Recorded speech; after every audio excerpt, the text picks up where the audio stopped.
Je voudrais parler un peu de cyclologie à la lumière des transports en commun.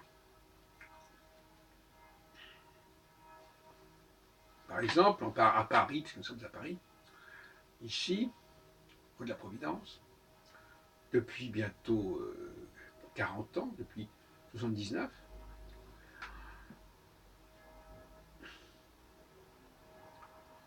il y a des autobus qui partent de la gare Saint-Lazare, par exemple, comme le 21 ou le 27.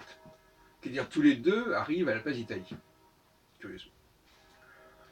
Alors, on sait qu'ils vont à la gare, qu'ils partent de la gare Saint-Lazare, mais aussi on sait qu'ils reviennent à la gare Saint-Lazare. Donc quand je connais le point de départ, je connais aussi le point d'arrivée. Parce que même si le 21 et le 27 arrivent à d'autres terminus, le vrai terminus, c'est celui du point de départ. Et je veux savoir quel est le point de départ.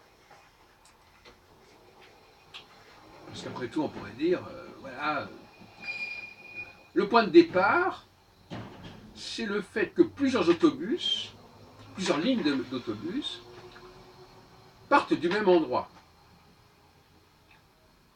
et reviennent au même endroit. Alors que le point d'arrivée peut ne concerner qu'un seul bus. C'est par exemple que la gare Saint-Lazare, tous les bus qui commencent par un 2,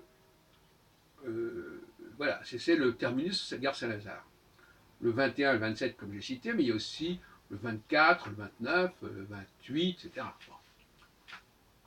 Et on pourrait dire pareil pour les bus qui commencent par un 4, ou par un 6, ou par un 8, etc. Pour d'autres points de départ. Et pour d'autres. Donc, il y a la leçon qu'on peut tirer des lignes d'autobus, c'est que le point de départ, c'est là d'où viennent et d'où partent plusieurs lignes. Et le point d'arrivée, c'est là où arrive telle ligne. Comme ça. C'est tout.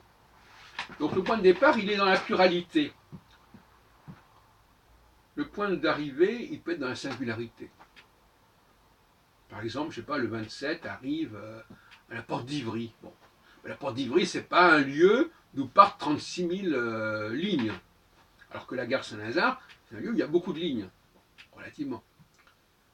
C'est comme ça que ça permet de savoir quel est le point de départ, quel est le point central, le point de convergence, et quel est le point de divergence, de disjonction, qui finalement ne fait pas beaucoup sens, parce que c'est pas ça le point de retour, c'est le point où on retrouve le central, en quelque sorte, le lieu où plusieurs lignes partent, et pas une seule.